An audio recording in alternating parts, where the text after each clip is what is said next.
as she walked in the room.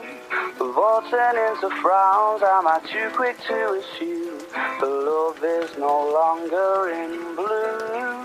The tantrums and the tears play a very different tune to what they did before. The head's red roar and the ending doesn't sound the happiest around. When you sobbed before, it felt much more like the product of a squabble. Now there's reason for it to be something more, and there would be.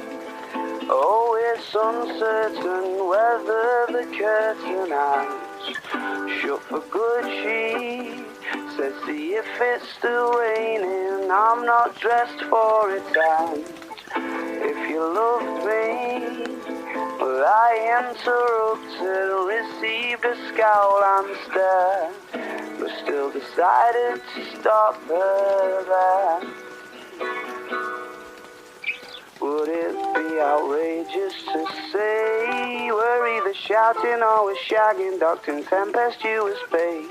At least that's how it felt yesterday.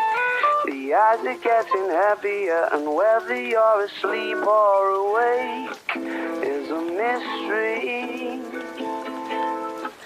Would a kiss be too much to ask when you fit me? Like Sunday's frozen pitch fits the thermos flask. It's a pity. It just hit me, we can't go back to the chest touching on the back.